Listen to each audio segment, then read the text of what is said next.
There are only 4 ways to get music students, just 4.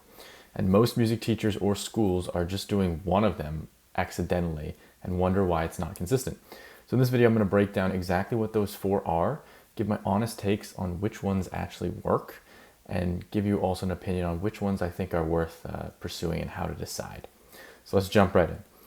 Alrighty, so the 4 ways to get music students. So they are: 1, outreach; 2, posting social media content; 3, paid advertising; and 4, affiliates, other business entities.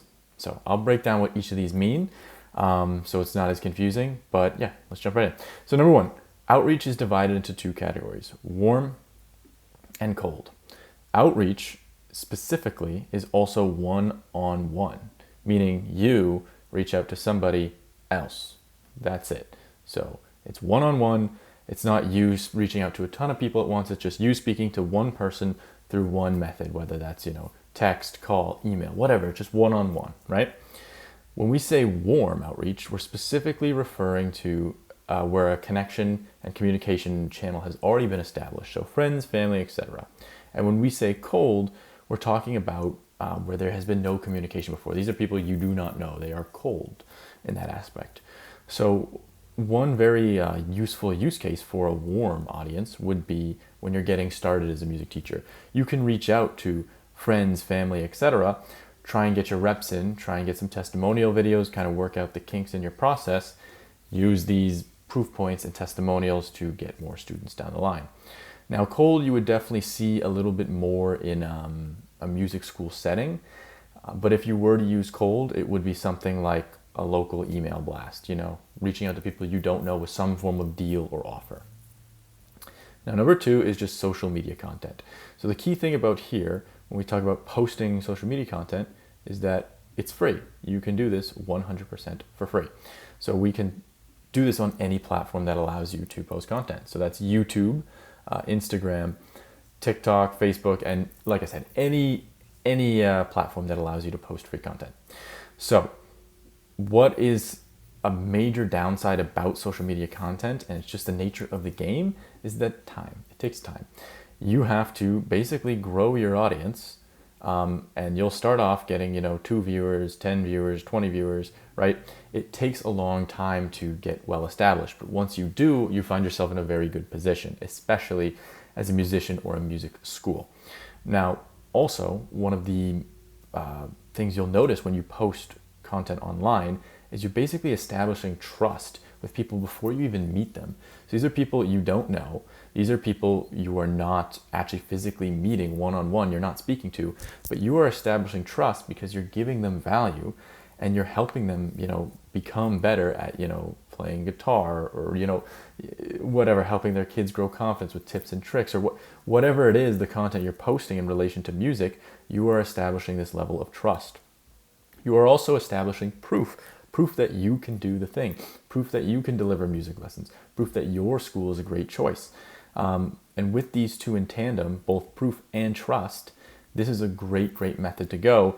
It just obviously takes some time to build up. So number 3 will be paid advertising, and you can see basically similar connections to social media content. So this can be, again, YouTube, Instagram, TikTok. It's the same, but anywhere that allows you to pay for advertising, which is most of these platforms. Now, what's the main difference, besides obviously it being paid? But one of the main differences, as I write it sideways, is reach. So in paid advertising, you're paying for the reach. The reach is not guaranteed over here when you post free social media content. The reach is attained by over just, sheer time and effort and building up your audience, or I guess striking it gold with a viral post, if you will.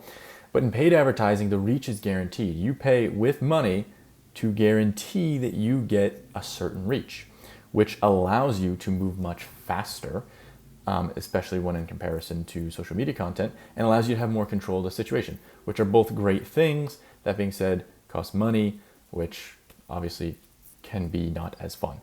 So the final option is affiliates or other business or other entities.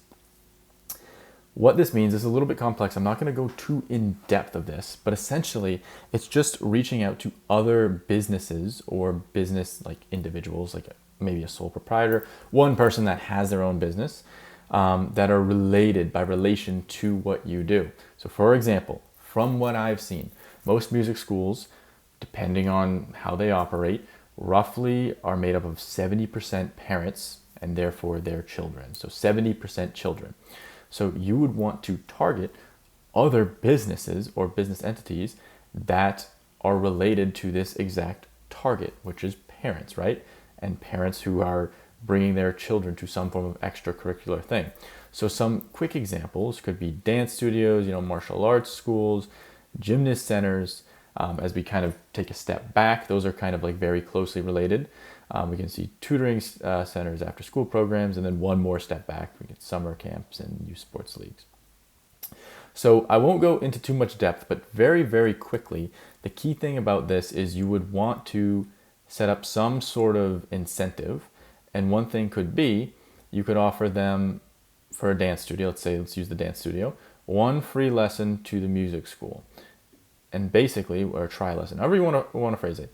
So the dance studio, let's say, charges $200 a month, which is a random number.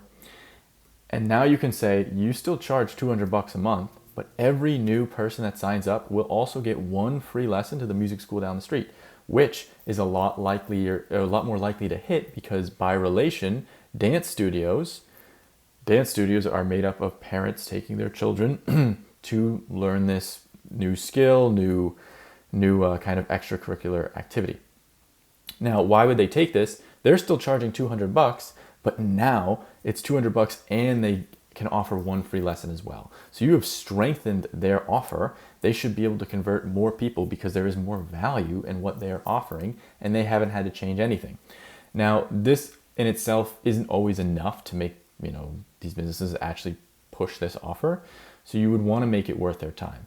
And the way you could make it worth their time is by adding monetary incentives. So you could say, I'll give you X dollars for every person that either signs up from the free lesson that you send, or every person that even just attends the free lesson. And you could kind of work that out, because sometimes it's not enough incentive. This first example, sometimes you have to throw in a little bit more.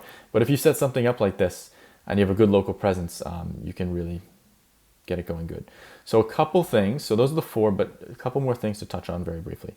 So number one is retention, and that it doesn't matter if you nail any of these. If your retention isn't good, if students are coming in and leaving in 2, 3 months, 4 months, basically just as fast as they come in, you have essentially a leaky bucket.